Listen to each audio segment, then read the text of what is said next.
본 방송에서 제공하는 투자 정보는 투자 판단에 대한 조언입니다.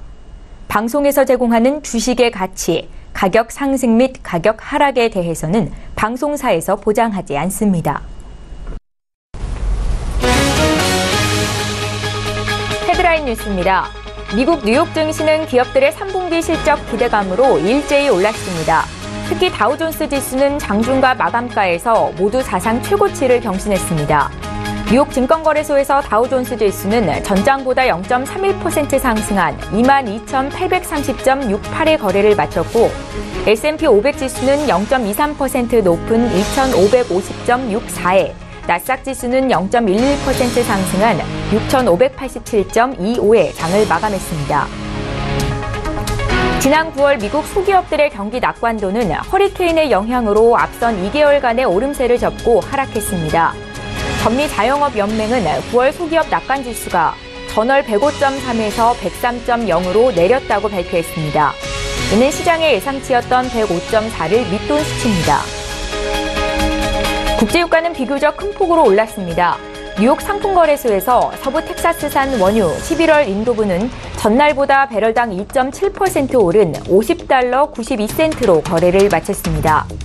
전 세계 원유 공급이 단계적으로 줄어들 것이라는 전망이 나오면서 국제유가를 끌어올렸습니다. 최대 산유국인 사우디아라비아는 11월 원유 수출량을 하루 56만 배럴까지 축소할 계획이라고 밝혔습니다. 유럽 주요국 증시가 스페인 정치 불확실성에 대부분 하락 마감했습니다. 독일의 닥스 30 지수는 0.21% 내렸고 프랑스 가크 40 지수도 0.04% 하락했습니다. 반면 영국 FTSE 100 지수는 전날보다 0.4% 오름세로 거래를 마쳤습니다.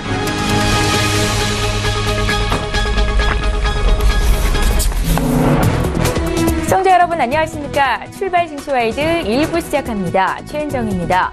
간밤 미국 뉴욕 증시 3대 지수가 일제히 올랐습니다. 다우존스 지수는 장중 종가 기준 사상 최고치 마감이었고 S&P 500 지수와 나스닥 지수도 장중 사상 최고치를 경신하는 움직임이 나왔습니다.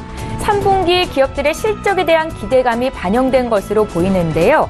어제 국내 증시도 글로벌 증시 훈풍에 힘입어서 일제히 올랐었지요. 코스피는 긴 연휴를 마치고 11일 만에 거래가 재개가 됐었는데요. 외국인들의 강한 순매수에 힘입어서 1% 넘게 올라 2,430선을 두 달 만에 회복을 했습니다. 코스닥도 0.27% 상승해 654포인트로 거래를 마쳤는데요. 자, 오늘도 출중 일부 시간에는 증시에 영향을 미칠 국내외 이슈 분석을 도와드리겠습니다. 10월 11일 수요일 출중 일부 시간 지금 시작합니다.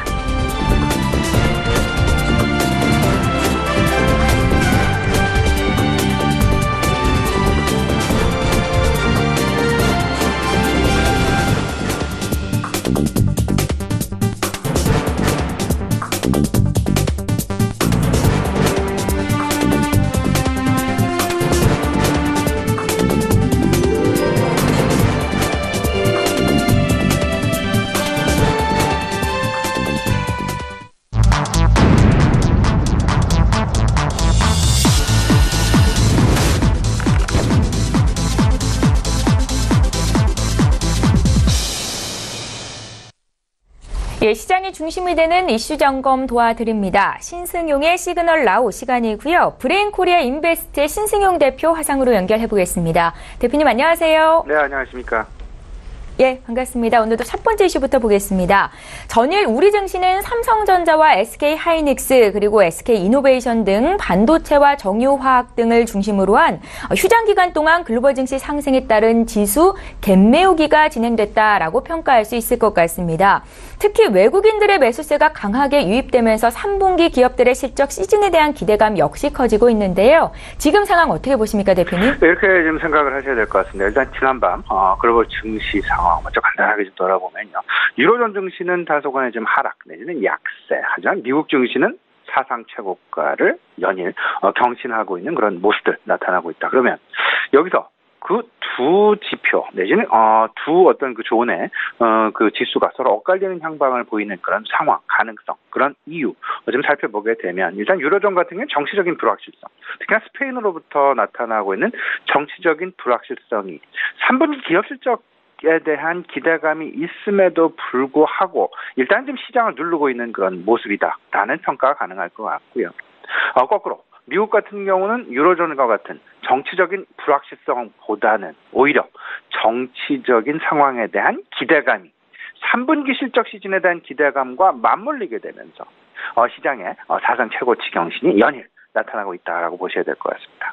여기서 말씀드리고 있는 정치적인 상황에 대한 기대감, 결국은 미국으로부터 나타나고 있는 트럼프 대통령의 세제 개편안에 대한 기대감이 계속해서 여전히 시장 내 펌핑을 하게 되면서 시장의 기대감을 한껏 높여가고 있다라는 그런 부분. 어제 우리 시장을 좀 살펴보게 되면요. 앞서서 우리 최원장 앵커 말씀하셨습니다마는 우리 시장 일단 영업일로는 6일을 쉬었죠. 그 6일 동안 미국 지수 하루를 빼놓고는 연일 계속 상승하는 그런 모습이었습니다. 이런 상황들 속에서 결국에는 갭 메꾸기 상황이 진행됐다라는 그런 평가 가능할 것 같고요. 그 갭 메꾸기는 지수를 중심으로 해서 먼저 나타났다.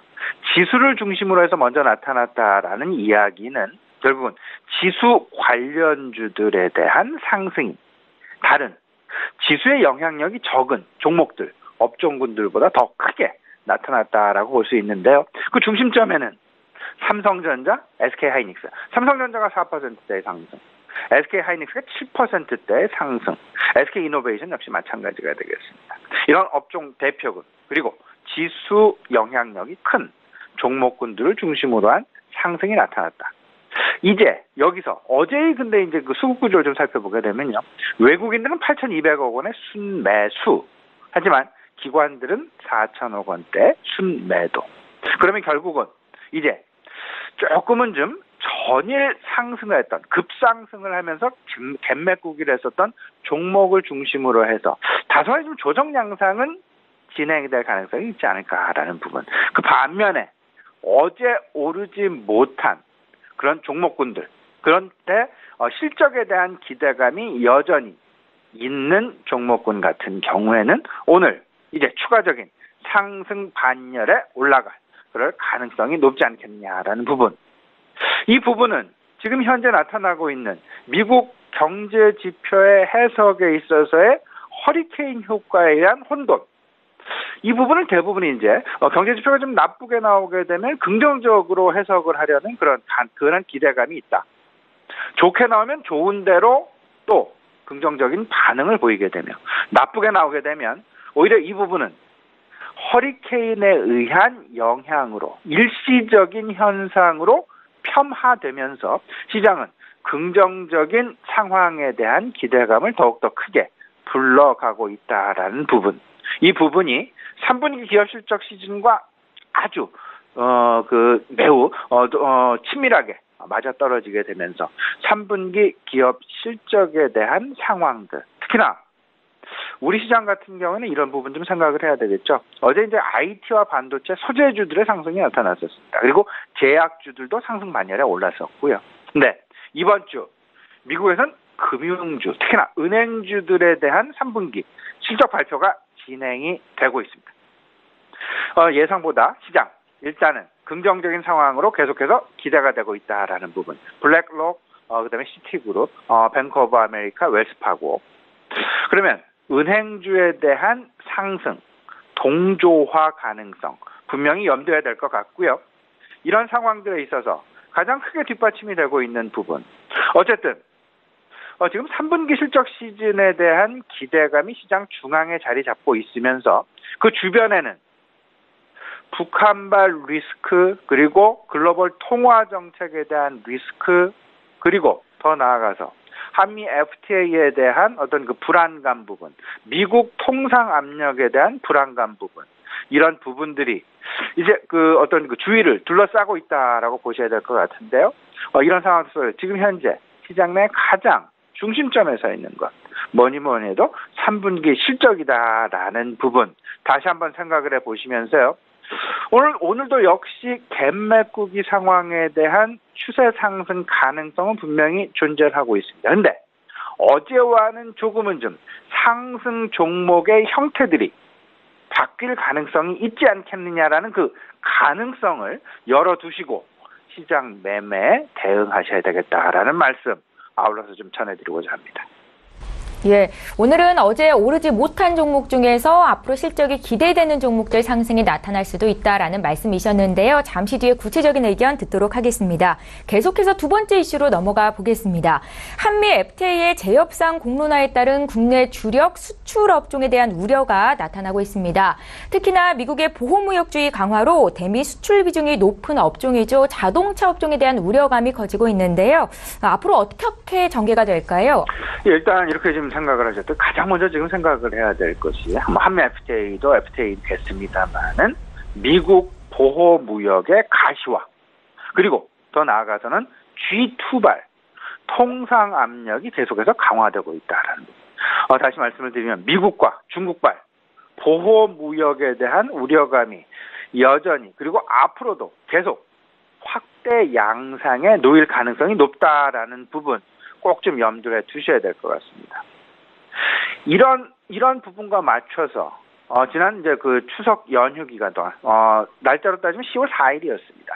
한미 양국 FTA 재협상 시작에 대한 합의 발표가 있었습니다. 이제 우리나라도 역시 한미 FTA 재협상 이제 수순에 들어간다 이렇게 좀 보셔야 될 것 같은데 미국 보호무역의 가시화라는 틀 속에서 가전업종 최근 세이프가드와 관련해서 조금 좀 정부와 공동 대응을 하겠다라는 그런 발표 계속 나오고 있고요. 철강업종 역시 최근 미국 철강 노조가 우리 정부에 보낸 서신 이런 부분들을 좀 생각을 해본다라면 보호무역에 대한 강화 가능성 그 어느 때보다 더 높아질 것으로 이렇게 지금 예상이 되고 있습니다. 그리고 추석 전에도 이런 부분 말씀을 드렸었죠. 태양광 모듈과 태양광 셀에 대한 세이프가드 발동 여부 어제 우리 시장 내에서도 태양광주 그리고 풍력주를 비롯한 전반적인 신재생 에너지 관련주들의 좀 급락 아닌 급락이 좀 있었습니다. 그 OCI 같은 경우 5%가 넘는 하락이 있었고요. 웅진에너지 마찬가지. 그나마 한화 케미칼 같은 경우는 화학업종이라는 그런 또 다른 사업 다각화의 측면에서 바라봤기 한 1%대 상승 나타나는 그런 모습이 보여주긴 했었습니다만은 태양광 셀과 태양광 모듈에 대한 미국 정부로부터의 세이프가드 발동 여부 이런 부분들로 인해서 우리 시청자 여러분께 계속해서 태양광 관련주 일단은 당분간은 좀 보수적인 견지에서 바라보자는 말씀을 계속 드린 바가 있었습니다. 이런 부분 꼭 좀 염두에 두시고요. 물론 정부의 탈원전 정책과 맞물린 수혜 가능성도 있습니다. 하지만 미국의 세이프가드와 관련된 악재는 계속해서 진행 중에 있다라는 그런 태양광 업종에 대한 염두 필요해 보인다라는 말씀 좀 드려보고요. 아울러서 태양광 업종, 태양광이 아닌 자동차 업종 마찬가지로 좀 생각을 해야 될 것 같습니다. 물론 자동차 일단 지난 9월달 미국 내에서 신차 판매 일단 좀 긍정적인 결과가 좀 나와주긴 했습니다만은 그래도 현대차 일단 기아차 조금 좀 보수적인 견지에서 계속해서 바라보자라는 말씀을 좀 드려보고요. 자동차 업종은 특히나 자동차 완성차 업종이 아닌 오히려 전기 자동차 쪽에 국한해서 좀 살펴보자라는 말씀 계속 드리고 있습니다. 전기 자동차와 관련된 소재, 전기 자동차와 관련된 부품에만 관심을 국한하는 그런 정책이 바람직해 보인다라는 말씀 좀 드려보고요. 또 한 가지, 거꾸로 트럼프 대통령의 11월 중 우리나라 방한 지금 예정이 되어 있는 그런 상황이 되겠습니다. 여기서 주로 논의가 될 이슈는 아마도 북핵 이슈와 한미 FTA와 관련된 이슈가 상당히 크게 대두가 될 것 같은데요. 여기서 결국에는 트럼프 대통령이 우리나라를 방한한다는 것에 대한 기대감을 갖기보다는 오히려 한미 FTA 관련된 하방 압력이 오히려 더 강화되지 않겠느냐라는 그런 각도에서 좀 시장 좀 바라봐야 되지 않겠냐 이런 부분도 우리 시청자들 같이 좀 참고해 보셨으면 좋겠습니다. 예, 태양광과 태양광 관련 모듈 관련주들 또 현대기아차 등 완성차 업종은 보수적인 투자를 할 것을 조언하셨고요. 이제 구체적으로 오늘장 투자 전략 여쭤볼게요. 일단 시장 키워드, 사실상 추석 연휴 기간 동안은 북핵 리스크가 얼마만큼 시장을 좌지우지할 것이냐. 하지만 글로벌 시장이 나름 상승을 했기에 그 상승에 대한 을 쫓아가는 그런 추세 전략이 바람직하지 않겠냐라는 그런 기대감이 많이 불어일으켰었습니다. 어제 다행히 북한과 관련된 도발 리스크는 조금 좀 수그러드는 그런 모습들이 나타났죠. 어제 쌍십절 아무런 무리 없이 이제 지나가게 되면서 북한 리스크 그리고 거꾸로 3분기 실적에 대한 기대감. 근데 일단 지금 현재 그럼에도 불구하고 리스크와 기대감은 여전히 공존하고 있다. 아까 앞서서 좀 말씀을 드렸죠. 지금 현재 시장 내 기대감은 3분기 실적에 대한 기대감이고요. 이를 둘러싸고 있는 이슈들이 있습니다. 한미 FTA 이슈, 그 다음에 북한발 리스크 이슈, 그리고 또 하나 어떤 그 FOMC를 비롯한 그리고 유로존의 20일을 비롯한 전반적인 통화 정책에 대한 유동성 축소에 대한 우려감, 시장 주위를 둘러싸고 있다라는 부분 염두에 두셔야 될 것 같습니다.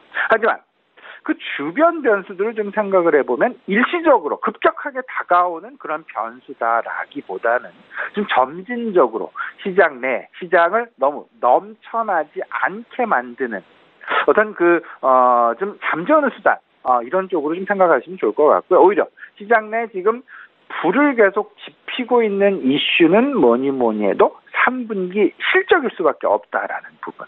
이 3분기 실적에 주목을 해야 될 것이다. 리스크와 기대감은 공존하지만 기대감이 중심축에 있고 리스크는 그 주변에 에워싸면서 점진적으로 시장을 어떤 그 넘치려는 그런 어떤 그 시장의 기대감을 조금 좀 잠재우는 그런 수단, 조금 좀 완화시키는 그런 수단으로 작용하고 있다라는 부분 생각을 해보면 일단 3분기 실적에 분명히 주목해야 될 것이 분명할 것 같습니다. 여기에는 반도체 업종이 그 중심점에 자리 잡고 있고요. 소재 업종이 그 중심점에 여전히 자리 잡고 있다. 여기에 더 나아가서 금융주도 분명히 한 몫을 할 수 있을 것이다라는 부분. 이번 주 그리고 다음 주까지 시장 내에 영향을 미칠 이슈 5가지를 좀 뽑아본자 하면요. 일단 한미 FTA 재협상 이슈가 분명히 점진적으로 계속되는 시장 내 우려 이슈로 작용을 할 가능성이 있다라는 부분. 그리고 오늘 저녁이죠. 그러니까 내일 아침 새벽이 되겠습니다. 미국 FOMC 지난 9월 FOMC 회의록 발표 예정이 되어 있습니다. 이를 통해서 이번 12월 금리 인상의 가능성 여부 아마도 다양한 힌트 제공되지 않을까 기대를 좀 가져보고요. 세 번째, 가계부채 종합대책이라는 것이 있죠. 이제 추석 이후로 연기했는데 정부가 다시 그 날짜를 다시 정정을 했습니다. 10월 하순경 발표를 하겠다라는 부분. 10월 하순경 가계부채 종합대책과 맞물리는 업종이 있다라면 은행업종과 건설업종이다라고 보셔야 될 것 같은데 은행업종은 계속 이런 말씀드리고 있습니다. 유동성과 관련된 이슈에서 가장 중요한 수혜업종은 은행업종이고 그 다음에 이번 주 미국에서 주요 은행들의 실적 발표가 예정이 되면서 은행들에 대한 글로벌 동조화 현상에 대한 기대감 분명히 가져볼 수 있다라는 부분. 세 번째, 자산 건전성 강화라는 측면으로 오히려 긍정적인 해석이 가능하지 않겠느냐라는 부분 말씀을 좀 드리고 있습니다. 네 번째가 북한발 리스크 부분이 되겠죠. 북한발 리스크 일단 우리 한국에 대한 CDS 프리미엄을 좀 살펴보게 되면요. 상당 부분 지금 어느 정도 안정화 국면에 들어가 있고 어제도 우리나라 원달러 환율이 10원이 넘게 하락한 부분을 생각을 해본다라면 점차 북한발 이슈는 조금 좀 잠재워 들어가는 그런 모습들이 나타나고 있다. 그러면 당장 이제 눈여겨봐야 될 부분은 이제 그 3분기 실적이 될 텐데 내일 모레입니다. 삼성전자 3분기 잠정 실적 발표 예정에 있습니다. 삼성전자의 3분기 영업이익이 15조 원 정도가 컨센서스로 예상이 되면서 작년 3분기에 대비해서 무려 300% 이상의 증가 전망이 되고 있다는 거죠. 근데 더 중요한 것은 3분기 실적의 증가세뿐만 아니라 4분기 실적은 더욱더 추가적인 확대가 예상이 되면서 오히려 시장 내에서는 4분기 실적의 상당 부 서프라이즈를 오히려 기정사실화하고 있다라는 부분. 이 부분 꼭 좀 염두에 두시면서요. 이런 그 실적과 관련된 종목군들, 반도체, 그러니까 소재 산업재죠. 그다음에 은행주에 대한 관심 분명히 필요해 보인다. 말씀을 좀 드려봅니다. 아울러서요. 최근 주식 활동 계좌 수가 2,400만 개로 늘어났다라는 부분. 활동 계좌 수가 되겠습니다. 2개월 연속 사상 최고치를 경신하고 있다라는 이 얘기를 조금 더 간단하게 해석을 해보면 그만큼 주식시장이 활성화 가능성이 높아지고 있다. 그 잠재력을 계속해서 키워가고 있다라는 부분으로 해석해 두셔야 될 것 같고요. 이로 인해서 어쨌든 증권주에 대한 관심은 계속해서 늘려나가야 되겠다라는 말씀 아울러서 좀 드려봅니다. 또 한 가지 우리가 잊지 않아야 될 것이 꼭 하나가 있습니다. 연말 이제 지배구조 조정 그리고 배당 이슈 계속해서 시장 내 확대될 가능성 높습니다. 스튜어드십 코드의 확대 그리고 주주 친화 정책의 어떤 그 강화 결국은 모든 것이 배당으로 이어질 수밖에 없다라는 시가 배당률이 높은 기업군들 우리 시청자 여러분들 다양한 기업군들이 있으니까요. 이 부분도 한번 세밀하게 검토해 보셨으면 어떨까 싶습니다. 예, 이번 주 구체적인 투자 조언까지 얻어봤고요. 브레인 코리아 인베스트의 신승용 대표님 의견 들어봤습니다. 고맙습니다. 네, 감사합니다.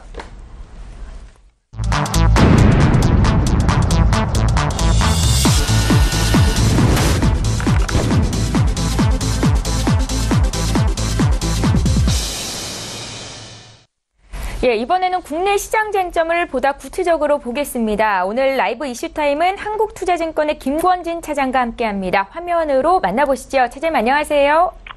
네, 안녕하십니까. 예, 반갑습니다. 오늘도 첫 번째 이슈부터 보겠습니다. 긴 추석 연휴가 끝나고 어제 11일 만에 열린 우리 증시, 코스피는 글로벌 증시 호조와 함께 높은 상승률을 기록했습니다. 시가총액 1, 2위를 기록 중인 삼성전자와 SK하이닉스를 중심으로 실적 기대감이 반영이 되고 있는데요. 지금 시장의 상승을 견인하는 중이고요. 많은 시청자 여러분들께서 반도체 업체의 고공행진이 앞으로 얼마나 더 지속될 것인가에 관심이 모이고 있는 것 같습니다. 차장님의 의견 좀 여쭤볼게요. 네, 그렇습니다. 반도체 경기가 워낙 지금 현재 화랑이다라는 거 얘기를 해드리겠고요. 우리나라 시총 1, 2위 기업이 바로 여기에 포함되어 있는 기업이기 때문에 우리나라 시장에도 상당히 큰 영향을 미치고 있다라는 거 얘기를 해드리겠습니다. 실제적으로 반도체 산업 업황 호조에 삼성전자와 SK하이닉스가 실적인 눈높이가 계속해서 상승이 되고 있다라는 거.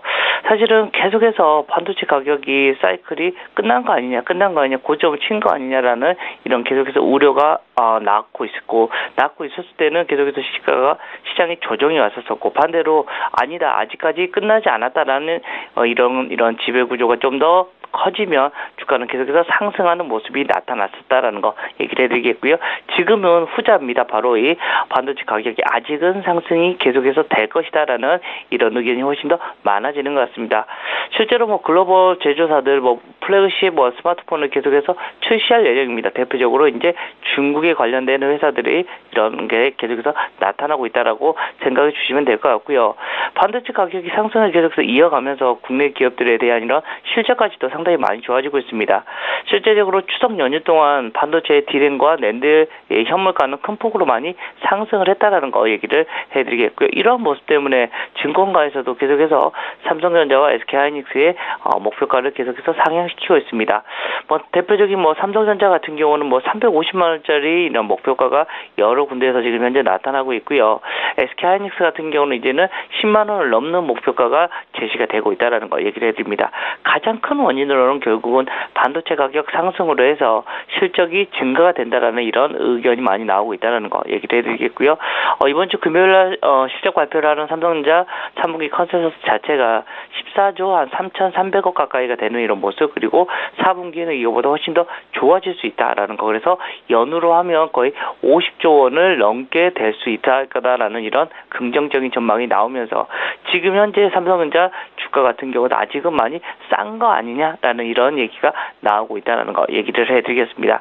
가장 큰 것은 결국은 수요의 증거입니다. 계속해서 반도체에 대한 수요는 계속해서 당분간은 이어질 것으로 생각을 하고 있고 그럼 공급 측을 보면 공급 측은 생각적으로 서버 디램이나 이런 게 수요가 계속해서 늘어나고 있는데 공급사들은 공정 전환에 조금 어려움을 겪으면서 공급량이 제대로 많이 늘어날 수가 없다라는 거. 이런 것 때문에 수요 공급의 원칙 때문에 가격이 강세가 계속해서 전망이 될 수밖에 없는 것 같다라는 얘기를 해드리도록 하겠습니다.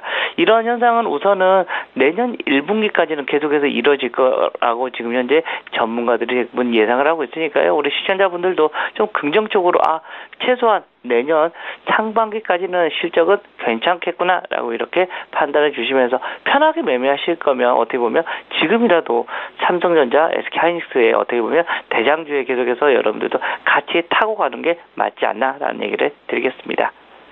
예, 그러니까 차장님께서도 삼성전자 350만 원, 또 SK하이닉스 10만 원 선 넘을 수 있을 것이다 이렇게 보고 계시는 거죠? 자, 우선은 삼성전자 같은 경우는 지금 현재 한 260만 원대가 나오고 있는데 최소한 앞에 자리가 바뀌면서 한 300만 원대까지는 갈 수 있을 거다라고 생각을 할 수 있을 것 같고요. SK하이닉스 같은 경우도 마찬가지인 것 같습니다. 10만 원대까지는 한 번 정도는 움직여주지 않을까라는 생각을 하고 있습니다. 반도체 업종은 내년 상반기까지도 투자를 해봐도 좋겠다라고 말씀을 주셨고요. 두 번째 이슈 보겠습니다. 자, 우리 돈 64조 원 규모의 한중 통화 스와프가 만료된 상황에서 연장 여부는 아직도 안개 속에 있습니다. 중국 지도부가 최종적으로 결정을 어떻게 내릴지 불확실한 상황이 지속되고 있는데요. 향후에 어떻게 전개되겠습니까?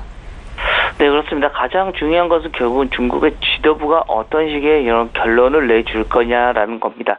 실제적으로 중국이 18일부터 전당대회가 있어서 아마도 그게 마무리가 된 다음에야 도장이 찍어지거나 꽝꽝꽝의 결론이 나오지 않을까라는 이런 예상을 한번 해볼 수 있을 것 같습니다. 구체적인 내용을 한번 봐보자면 한국하고 중국이 560억 달러 규모의 통화 스와프를 가지고 있었습니다. 사실은 어제만 하더라도 긍정적으로 끝날 것 같다라고 대부분 다 낙관적인 이런 결론이 났었는데요. 실제적인 12시가 넘어서도 계약이 연장했다는 발표가 나지 않으면서 오늘 아침에 또 이런 얘기가 좀 많이 나오고 있는 것이다라는 거 얘기를 해드립니다. 가장 큰 원인은 여러분들 다 알고 있는, 누구나 알고 있는 사드 배치로 인한 양국 간의 외교적 갈등이 가장 큰 걸림돌이다라는 거 얘기를 해드리겠고요. 실제적으로 어떻게 보면 10일 계속해서 지금 현재 실무 협의를 하고 있습니다. 그리고 연장 여부를 아직 발표를 안 했다고 하고 있고요. 실제적으로 최종 발표가 있을 때까지 계속해서 신중하게 기다릴 수밖에 없는 우리의 입장인 것 같다라는 거 얘기를 해드리겠고, 협의 중이고 상대방에 있는 문제라서 지금 뭐라고 하기 어렵다라는 걸 얘기를 하고 있습니다. 그렇지만 중국 쪽에서도 우리나라의 그 통화 스와프를 종료하기가 좀 어려운 이유가 있습니다. 바로 중국이 지금 원하고 있는 위안화를 기축 통화로 만들기 위한 여러 가지 이슈들을 여기서 계속해서 나타나고 있기 때문이다라는 거 얘기를 해드리겠고요.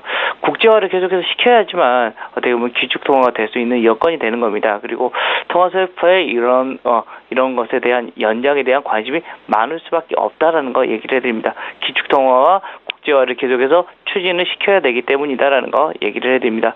물론 지금 현재 우리나라는 지금 우리나라와는 지금 현재 사드에 대한 문제가 계속해서 이야기가 나오고 있기 때문에 지금 좀 어렵긴 하지만 그래도 좀 긍정적으로 앞에서 제가 얘기한 18일 이후에 전당대회가 끝나고 나면 아마 어떠한 결론이 나지 않을까라는 얘기를 해드리겠고요. 실제적으로 통화 스와프가 사실은 만약에 되지 않더라도 우리나라한테 급격한 영향이 있지는 않을 겁니다. 물론 통화 스와프 자체가 비상시에 외환 유동성을 확보하기 위한 것으로서 해서 당장은 큰 변화가 없을 것이다라는 거 얘기를 해드립니다. 다만 한중 통화 스와프의 협정에 따라서 한국과 중국의 출입 기업에 대한 무역 결제에 대한 지원은 조금 중단될 수 있다라는 이것만 여러분들이 기억해 주시면 될 것 같습니다. 예, 저희 이번에 세 번째 이슈로 넘어가 보겠습니다. 찬바람이 불 때 배당주에 투자하라라는 증시 격언이 있습니다. 새 정부 들어서 주주 친화 정책이 강화돼 배당주에 대한 매력이 한층 높아지고 있는 상황인데요. 하지만 매수 시기가 또한 중요할 것 같습니다. 지금 관심이 높아지고 있는 배당주, 우선주 투자 전략 부탁드릴게요. 네, 그렇습니다. 실제적으로 어떻게 보면 9월 달부터 어떤 이런 얘기가 많이 나오기 시작을 했습니다. 배당주에 대한 이런 관심을 갖자 실제적으로 좀 안정적인 어떻게 보면 안전판 역할을 해주는 게 이 배당주의 이런 성격이다라는 거 얘기를 해드리겠고요. 실제적으로 뭐 10월달 되면서 4분기가 시작이 된 겁니다. 실제적으로 투자 적기라고 얘기를 하고 있고 배당주와 우선주에 대한 이런 관심이 많이 높아지고 있는 모습입니다. 그리고 이번 정부 들어서 스튜어디십 코드나 여러 가지 이런 이슈들이 많이 발생이 되면서 긍정적인 모습이 나오고 있다는 거 얘기를 해드리겠습니다. 스튜어디십 코드를 좀 풀어드리면 기관 투자자들이 지분을 보유한 기업들의 의결권을 어떻게 보면 행사를 하겠다. 예전에는 그냥 지분을 가지고 있고 어떻게 보면 차익만 많이 노리려는 게 좀 더 컸었습니다. 근데 이제는 적극적으로 자기들의 의견을 좀 개진하겠다라는 얘기를 하고 있는 것이다라는 거 얘기를 해드리겠고요. 시장이 조금 숨고르게 들어가면 오히려 여기에 이런 배당주와 우선주에 조금 선호도가 좀 많이 올라서는 게 맞다라는 거 얘기를 해드리겠습니다. 실제적으로 올해 실제 배당률을 한번 따져보면 배당주의 수익률 같은 경우는 1.8% 정도가 좀 될 것 같고요. 작년, 재작년 보면 조금씩 계속해서 꾸준한 상승세가 나타나고 있다는 점은 배당주를 계속해서 여러분들이 관심을 가져야 되는 거다라는 거 얘기를 해드리겠습니다. 실제적으로 스튜어디 코드가 진행이 되면서 지배구조 개선이나 배당 확대 등에 따라서 여기에 관심이 계속해서 높아질 수밖에 없는 거다라는 거 얘기를 해드리겠고요. 물론 아직까지 상반기에 스튜어디 코드에 참여하겠다는 기업들은 아직은 많이 미미했습니다. 하지만 하반기에 자산운용업계 중심으로 해서 한 50여 개 군데 정도가 지금 현재 도입하기로 지금 결정을 하면서 주주환원 정책이 조금 더 큰 이런 요구를 많이 나타날 수 있을 것이다라고 생각을 해드릴 수 있을 것 같습니다. 대표적으로 지금 현재 배당주로 대표적으로 생각을 하신다면 대신증권이나 동양생명 그리고 화성산업, 메르츠증권증권, SOL, 아이마켓 코리아 정도가 있다라고 생각을 해주시면 될 것 같고요. 또 우선주 같은 경우도 그렇습니다. 어떻게 보면 보통주보다 한 40% 정도 가격이 쌉니다라는 거. 자, 우선주와 보통주의 차이는 주주 권한이 있다 없다 여기에 차이다라고 생각을 해주시면 될 것 같고요. 배당을 줄 때도 우선주를 조금 더 많이 주는 이런 모습이 나오니까 여기에 대해서 더 많이 관심을 가져줄 필요가 있다라는 거 얘기를 해드리겠고요. 최근에 주가 괴리율이 좀 커져 있는 게 있습니다. 보통주와 이런 우선주의 그 주가 괴리 차를 이용해서 여러분들 좀 많이 관심을 가져주시면 좋을 것 같고요. 대표적으로 저희 회사 한국금융지주 우선주 그리고 삼성전기 그리고 대림산업 그리고 LG전자 우선주 CJ제일제당 등이 있다라는 얘기를 드리겠습니다. 예. 어제 국내 증시가 상승을 보이기는 했지만 코스피, 코스닥 시장 모두 상승 종목보다는 하락 종목이 많았습니다. 삼성전자나 SK하이닉스 등 실적 기대감이 높은 시가총액 상위 종목군 위주로 상승을 보였기 때문일 텐데요. 실제 체감 지수는 하락했다라고 분석하신 분들도 많고 돈 벌었다고 하는 개인 투자자분들도 실제로는 많지는 않은 것 같습니다. 오늘장 투자 전략 좀 세워주십시오. 자, 앞에서 우리 아나운서님이 얘기해 주셨던 것처럼 실제적으로 그러한 시장이 계속해서 연결이 되고 있습니다. 어떻게 보면 가는 종목만 열심히 가고 있는 거고 나머지 종목들은 그렇게 많이 지금 현재 흐름이 좋지 않은 게 사실이다라는 거. 왜냐하면 이거는 결국은 실적이 한 곳에 계속해서 집중이 되고 있기 때문입니다. 올 초부터 계속해서 얘기를 해드렸을 겁니다. 실제적으로 주도주가 뭐였다? IT다라는 것은 여러분들 계속해서 여러분들이 거기에 관심을 가져줘야 된다라는 거 얘기를 해드리겠고요. 두 번째로 계속해서 나타나고 있는 것은 금융주들입니다. 최근 들어서 금융주에 대한 이런 악재들이 여러 개 지금 발표가 되면서 조금 하락을 했다가 다시 상승 쪽으로 지금 턴이 되는 모습입니다. 실제적으로 증권주나 은행주들의 여러분들로 좀 여러분들이 많이 관심 집중해 주면 좋을 것 같고요. 시장 같은 경우도 그렇습니다. 정고점이 1453포인트 정도가 이제 거의 다 오고 있다라는 거 얘기를 해드립니다. 한 20포인트 정도만 더 상승을 하면 정고점인 이런 저항대까지 오는데요. 결국은 다시 여기를 뚫어주는 것은 삼성전자와 SK하이닉스의 상승으로 아마도 정고점을 아마 돌파가 되지 않을까라는 생각을 하고 있습니다. 실제적으로 시장은 가장 중요한 시즌입니다. 어떤 무엇보다도 중요한 실적 발표 시즌이 시작이 되니까 실적이 잘 나오는 이런 업황을 보셔야 됩니다. 가장 큰 것은 전체적인 시장을 본다면 전체적인 시장은 최소 올해 하반기 때 보면 2600 언저리까지는 한번은 분명히 움직여줄 수 있는 이런 거리는 분명히 있다라는 거 얘기를 해드리겠고요. 그러면 그 다음으로는 어떤 업황으로 가야 될 건데 어떤 업황이다? 가장 중요한 건 IT, 금융이다라는 거. 그리고 좀 더 섹터를 좀 넓혀보자면 철강이나 화학 같은 이런 업종 같은 경우도 여기에도 관심을 여러분들이 많이 가져줄 필요가 있다. 결국은 실적이 나오는 거다라는 거 얘기를 해드리겠고요. 오늘 IMF 쪽에서도 우리나라 그 산업 성장률 같은 경우를 2.7에서 3%로 올리는 모습이 나왔다. 즉 지금 현재 우리나라는 수출이 아주 잘 되고 있는 지금 현재 구간에 있다라는 거 얘기를 해드리겠습니다. 즉 여기에 관련된 기업들을 여러분들이 더 많이 관심을 가져줄 필요가 있다라고 여러분들이 생각해 주시면 될 것 같습니다. 예, 종목별 선별 작업이 반드시 필요한 시점인 것 같고요. 한국투자증권의 김권진 차장 말씀 들었습니다. 고맙습니다. 네, 감사합니다.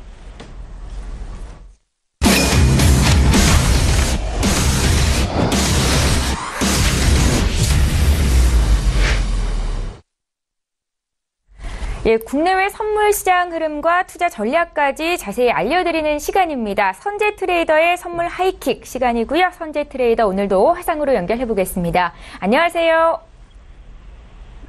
네, 안녕하십니까. 예, 반갑습니다. 어제 이어서 오늘도 만나 뵙는데요. 먼저 국내 선물 시장 어떻게 분석하고 계신지 구체적인 투자 전략부터 여쭤볼게요. 네, 전반적으로 글로벌 경기 확장 국면에 힘입어서 어제 부합부가 상단부 전 고점을 갱신하면서 출발을 했었거든요. 그래서 지금 개포전까지 하면 한 7% 이상의 굉장한 변동폭을 나타낸 장이었습니다. 그래서 오히려 그 눌림이 크지 않아서 매수 쪽으로 쫓아가기가 쉽지는 않았던 그림으로 보이고요. 단지 지금 320일 지수를 넘어가면서부터 전일 시가에서 잠깐 싸우는 그림들 보인 다음에 그 다음에 어제 장중에서 올렸던 부분은 어제 되돌림을 어느 정도 줬었습니다. 그게 지금 323지수 지지를 받고 있고요. 그 다음에 고점은 325지수까지 올라갔었죠. 그래서 우선은 전일 시가부터 323지수 지지력 오늘 확보하는지를 확인해야 될 때 보이고요. 그 다음에 어제 고점, 물론 추세 상단부는 328지수까지 열려있지만 어제 변동폭이 컸기 때문에 오늘은 어제 고점부터 그 다음에 전일 시가, 그 다음에 어제 종가 부근에 지지가 됐던 323지수, 그래서 323지수부터 325지수까지 부합 구간으로 보시고요. 거기가 하단부 지지력이 잘 되는지 확인하고 눌림 매수 전략으로 받는 게 좋을 거다 생각이 들고요. 어제처럼 북한발 리스크 우려에도 불구하고 이렇게 개인들이 확신을 갖고 매도 잡는 입장에서 굉장히 외인들은 끌어올리는 형국이었죠. 물론 우량주 위주로 지수만 끌어올리는 형국이기 때문에 변동성도 크고 그 다음에 눌림 없이 갔다가 장중에 올라갔던 부분은 다 되돌렸던 부분이 있습니다. 오늘 또 전일 시가부터 323지수 잘 지지되는지 확인을 하시고 기회가 지지가 된다면 우선은 325지수 어제 고가, 그 다음에 추가적인 추세 저항점 328지수까지 가능성을 열고 우선 대비하시는 게 좋을 듯 보입니다. 예, 선재 트레이더는 선물시장 전문가시죠? 국내 선물시장에 대응하시는 분들 위해서 장 시작 전에 대응 전략 구체적으로 짜드렸습니다. 자, 이번에는 해외 선물시장 투자하시는 분들 위해서 조언 말씀 부탁드릴게요. 네, 우선은 어제 국내 선물 크게 뛴 이후에 다른 해외 선물 상품시장을 비롯한 모든 선물 시장이 매수 쪽으로 좀 힘을 많이 받는 모습이었는데요. 전반적으로 지금 22 유로 자산 매입 축소, 그러니까 양적 완화 축소죠. 양적 완화 축소와 그다음에 트럼프 세제 개편안에 대해 그 기대치 때문에 달러가 전반적으로 약세를 띠는 모습에 나머지 반대 상품 통화들이 전반적으로 강세를 나타냈던 모습이었습니다. 자, 우선 유로 FX를 보자면요. 유로 FX는 지금 1.1850대, 그 다음에 어제는 1.1850, 그 다음에 눌림 매수, 그 다음에 1850 위부터는 매도 전략을 보였었는데요. 우선은 큰 눌림 없이 바로 고가를 찍으러 가는 모습이었고요. 전반적인 시장들이 모두 눌림이 부족한 상태에서 빠른 형태로 매수로 찍고 올라가는 형태라서 어제 이미 매수 쪽으로 과도하게 올라오는 형국이었습니다. 우선은 이 그림들을 1.1900대에 무너져서 저가를 3번 확인했던 모습이었기 때문에 어제 말씀드렸다시피 부합 상단부 1.1900대 저항을 두고 볼 생각이고요. 우선은 매수가 있었기 때문에 눌림에서는 오늘 또 매수 전략을 보여야 될 것 같고요. 어제 전반적으로 매수로 뛴 상품들은 아시아 유럽장 눌림에서 다시 재매수 전략이 오를 걸로 보입니다. 그래서 하단부는 1.18240대. 그래서 어제 돌파한 부분부터 그 다음에 위에 상단부까지 박스 부합을 이어지고 각 상단 하단부에서 지지력들 확인이 되는지 보고 눌림 매수 전략 위주로 보시고요. 그 다음에 유럽장 이후에 미장에서 추가적인 고가들 된다면 그림이 올라온다면 우선은 큰 눌림이 없는 상태였습니다. 큰 눌림이 없는 상태에서 정고가를 올려놓은 상태이기 때문에 1.1900 부분에서부터는 추세를 무너뜨리는 그림이 나오는지 확인하고 들어가시면 좀 더 안전한 매매가 될 것으로 보입니다. 자, 그리고 크루드 오일 한번 보겠습니다. 자, 전반적으로 이슈든 뉴스들이 많이 나왔었는데요.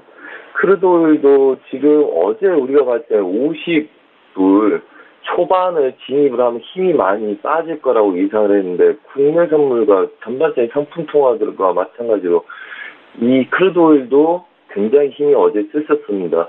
물론 50불 초반대에서 굉장히 출렁거리는 모습은 보였으나 끝내 미장 이후에 다시금 50불 중반대를 돌파하기 시작하면서 안착하는 모습을 보였고요. 전체 흐름 자체는 추세를 나타내는 모습으로 변하기 시작을 했었습니다. 자, 그렇다면 지금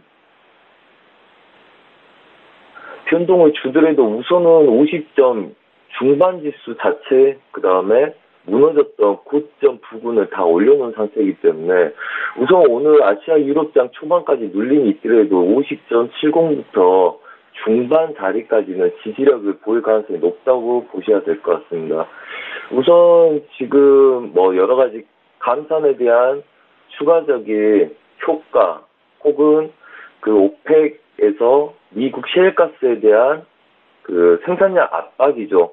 그러니까 오펙이 지금 감산을 계속 이행하고 있는데도 불구하고 50불대 근처에서 놀고 있는 거는 긍정적이나 추가적인 상방 힘이 강하지 않기 때문에 전반적으로 오일이 다시 회복하기 위해서 압력을 놓고 있는 상황이 돼버렸습니다. 물론 어제 유럽, 미국 이슈들이 계속적으로 터져 나오고 그 다음에 공장에 대한 그래서 계속 생산 차질이 있을 거다, 이런 이슈들이 계속 같이 나오면서 시장을 지지하고 50불을 다시 탈환하는 모습이었습니다. 자, 그렇다면 지금 아직까지는 50불대 중심으로 위아래로 노는 모습을 보인다고 볼 수 있겠지만 우선은 강력했던 저항점도 50불 초반대를 넘어났기 때문에 우선 눌림에서도 다시 재매수하는 전략을 보셔야 되고 단 지금 아래 구간에 지금 50불을 깨고 내려갔던 구간들 그러니까 강력한 저항점을 깨고 한 2, 3일 동안 부합을 띄고 다시 올려놨죠. 그 다음에 이 강력한 구간들 어제도 또 깨고 올려놓은 상태입니다. 아직은 50불대 중심으로 해서 위아래로 놀 수 있는 과정이 있기 때문에 지금 오늘 눌림 지지력들 확보하는지 잘 보셔야 되고요. 우선 기본적으로 눌림 50.70 매수 전략은 괜찮다 보입니다. 장기적으로는 52.50까지 다시 추세로 여는 분위기일 걸로 예상이 되나 중요한 거는 대의반적으로 많이 전략을 뿌려서 나가는 이 시장에서 오늘 그림도 중요하겠죠. 오늘 그림 자체는 다시 한번 말씀드리겠지만 50.70부터 그 다음에 지지력들 강한 50 사이드의 지지력을 오늘 아시아 유럽장에서 밀릴 때 얘네들이 지지하는지를 보시면 되겠습니다. 지지하는지 보는 거는 최소한 얘네들이 음봉으로 빠졌을 때 지금 그 아래 구간에서 다시 이 꼬리 부분 있죠. 그 자리에서 양봉을 만들어주는지를 확인하는 거고요. 우선은 해외 선물은 섹션이 세 종류가 있기 때문에 아시아 섹션, 유럽 섹션, 미국 섹션 있죠. 그렇기 때문에 보통 한 섹션당 주력 시간이 3시간이고 그냥 보통 시간이 한 6시간 정도 된다고 보시면 됩니다. 그렇기 때문에 이게 뭐 장대봉 쓴다 그래서 얘네들 쫓아갈 것도 아니고요. 우선은 핵심은 미장에서의 물량이 많이 나왔을 때 주력 그림이기 때문에 이 양봉, 음봉이 엇갈렸던 이 구간 안에까지 이 구간대를 전반적으로 지키는지를 확인하시는 게 좋을 거다. 그래서 전반적으로 다시 한번 말씀드리자면 추세 넘어간 구간들 눌림에서 다시 매수 배팅이 들어가 줘야 되겠다. 이렇게 말씀드리겠습니다. 단 지금 어제 움직임들이 얘도 똑같이 큰 진폭을 줬기 때문에요. 이제까지 움직임에 비해서는 굉장히 큰 진폭을 주는 경우입니다. 특히 이 구간 급락과 급등이 반복해서 일어나는 구간들이죠.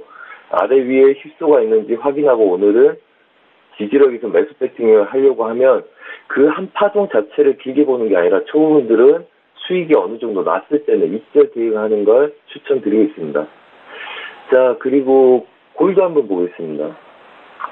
자, 골드도 저희가 아래 뭐 전반적으로 그림이 그렇습니다. 어제 모든 그림들을 대부분 눌림에서 매수 쪽으로 우리가 진입을 고려하였는데 대부분 눌림들이 약했었어요. 국내 선물도 눌림 없이 매수 돌파가 있었고요. 그 다음에 모든 종목들이 눌림이 작은 상태에서 매수 돌파가 있었습니다. 자, 이것도 어제 상단부 자체를 찍고 나서 이제 매도로 밀리기 시작을 했었죠. 우선은 이 그림들 1300대 굉장히 부담스러워하기 때문에 전반적으로 어제 박스 상단부를 주고 나서 밀리는 그림인데요.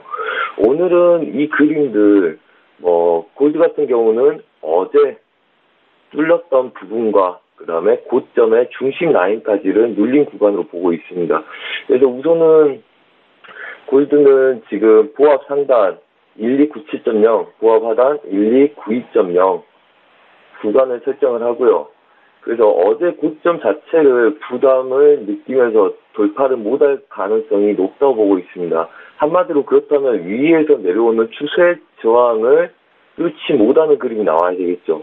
그래서 오늘 오전 중에도 보면 이 상단부들, 오늘 보합 상단부로 제약을 두고 있던 이 구간들 오고 있기 때문에 이 구간에서 추가적인 돌파 없이 막혀서 지금 올라오고 있는 이 양봉 자체가 꺾이는지 확인하시고 대응하시면 될 것 같고요. 만약에 이 자체에서 크게 돌파 없이 눌리기 시작을 한다면 전체 이 바운더리 내에서 오늘 보합을 띄는 아시아 유럽장 형태가 나올 거고요. 30분 분봉에서 보자면 방금 전에 말씀드렸다시피 어제 돌파한 구간과 고점의 중심 라인까지의 저가가 되겠죠. 그래서 고점을 아시아에서 유럽장은 고점을 높이지 않는 그림들로 전반적인 상품 투자들 보시고요. 단지 어제 갔던 매수에 눌림에서 추가적인 매수 전략을 보는 것은 아무래도 유럽장 이후, 유럽장 중반 이후 오후 8시 이후부터 저녁 12시 내외의 시간을 공략하시는 게 좋고 그 오전부터 아시아 시장부터 유럽장 초반까지는 아무래도 어제 고점부터 그 다음에 중간 되돌림, 눌림까지의 보합 구간을 설정해서 보시는 게 좋은 전략으로 보입니다. 그래서 유로는 눌림 매수 전략 드리고요. 그 다음에 크루드 오일도 우선 눌림 매수 전략 드리고요. 그 다음에 골드는 우선 어제 굉장히 강력하게 오고 어제 골드 매도도 적정한 자리에서 잘 줬기 때문에 오늘 반등 항매들 막힘에서 눌림 매도 전략 드리겠습니다. 전반적으로 지금 유로하고 골드 방향성에 대한 게 다른 거에 대해서 혹시 의구심을 갖거나 궁금한 사항이 있을 수 있습니다. 전반적인 보합 바운더리 자체가 다르기 때문에 그렇고요. 그 다음에 우선은 오전장, 그 다음에 유럽장, 그 다음에 미장, 섹션별로 구분해서 전략을 세워서 매매하라는 조언을 드리고 싶습니다. 예, 선재 트레이더님 오늘도 무료 방송 진행하고 있는 걸로 알고 있는데요. 어떻게 볼 수 있습니까? 짧게 한 말씀 부탁드릴게요. 네, 우선 서울경제 홈페이지에 들어오시면 전문가 방송에서 무료 방송 진행하고 있습니다. 우선은 오전 9시부터 11시까지만 무료 방송 진행하고 있고요. 뭐 거의 국내 선물 시장 대응하는 걸 저희가 보게 되는 거겠죠. 그래서 서울경제 홈페이지에 오셔서 전문가 사이트에서 제 무료 방송으로 들어오시면 될 듯 보입니다. 네. 예, 국내 선물과 해외 선물 시장 투자 전략까지 구체적으로 들어봤습니다. 선재 트레이더와 함께했고요. 내일 이 시간에 또 뵙겠습니다. 고맙습니다. 네, 감사합니다. 예, 출발 증시와이드 1부 시간 여기서 마칩니다. 잠시 뒤 2부 시간에는 시청자 여러분들이 고민하고 계시는 종목 상담 도와드리는 시간이 있습니다. 샵 0082번으로 지금 문자 참여해 주시면 되겠고요. 건당 100원의 정보 이용료가 부과됩니다. 저희는 잠시 뒤 2부 시간으로 다시 오겠습니다. 고맙습니다.